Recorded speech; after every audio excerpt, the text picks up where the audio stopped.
Hello all, I thought I'd keep with the kitchen theme this week. As a result, we are going to be using cling film and greaseproof paper. So I've never tried using cling film before, but I thought I'd give it a go. So the idea behind this came from a technical problem artist's face. And this is making far away stuff look far away when trying to draw a landscape. And we're trying to get a 3D image onto a 2D format, our piece of paper. Not an easy thing to do. So one way we can do this is by drawing the furthest away object more faintly. So I thought layers of cling film would give it the same effect. And it kind of does. So I'm going to move the camera and we'll get on.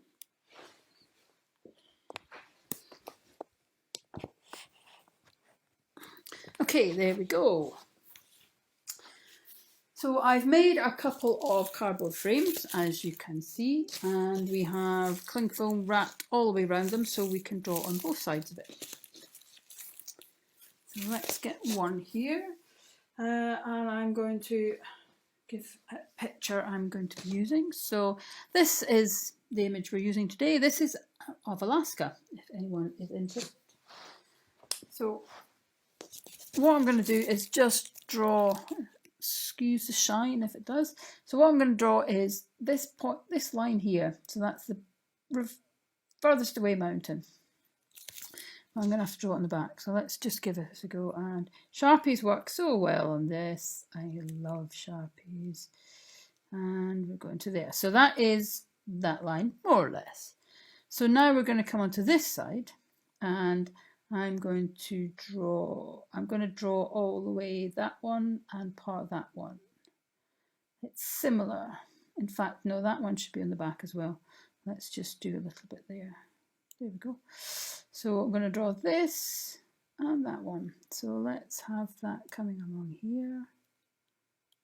There. Scraggly bits. Miss that one out because that's a bit in the foreground. And then there's that one. And then we have that.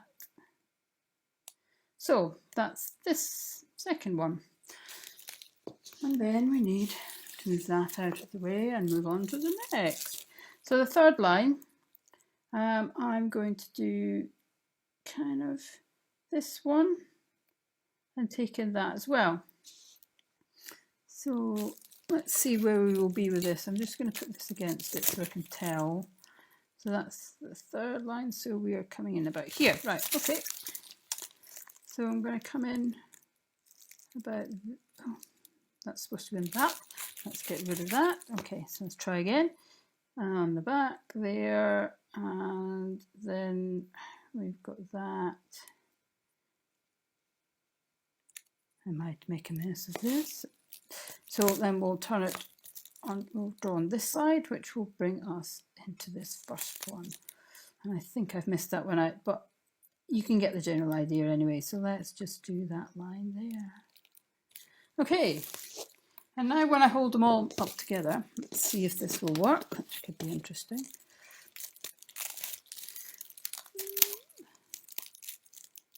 Kind of, not quite right.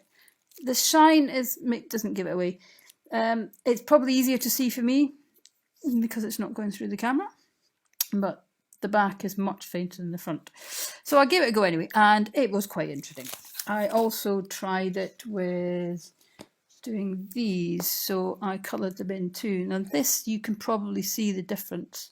The first, this is the back, and that is much fainter than the front. This goes on top, and then you can kind of see how when for me next have Archangel. So I'll put them aside just now, and we will move on. So layering and artwork gives depth when working this way. I also love the way layers can be built up in mixed media pieces, but that is another style for another day. Of course, some artworks work well because of their flatness, and there is minimalism. Yes. There's minimalism and post-painterly abstraction, which I'd never heard of until I looked it up. and they are the embodiment of this. And that's also how pop art came about, which is quite interesting. So we're going to move on to greaseproof paper. Now, I found the pens, because it's greaseproof paper, the pens don't work as well. And I am going to bring our little easel and picture back and try the same again with this. So I've got a few layers of this. I'm just going to do the back one, so let's try that. So there we go. And you don't get a really black line because it's greaseproof paper. And I'm going to do this and then move on and just do that whole line there this time. Okay, that's fair enough. And then another piece over. It will go. There we go. So you can just about see that back line. So let's do the next one.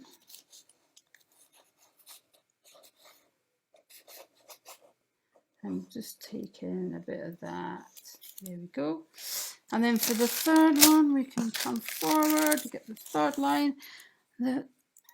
If I hold this really tight, you can just see the back, but it is giving that farther away look that we were looking for. And then there's the first line. So that's kind of our image. Let me pull that to the side a little bit tighter.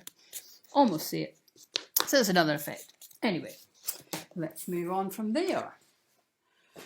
The thing I did find while I was trying these out was what worked very, very well with greaseproof paper. And I'm just going to bring this in. So what we have here is a piece of charcoal and a piece of greaseproof paper. And now we have a little bit of olive oil and a cloth.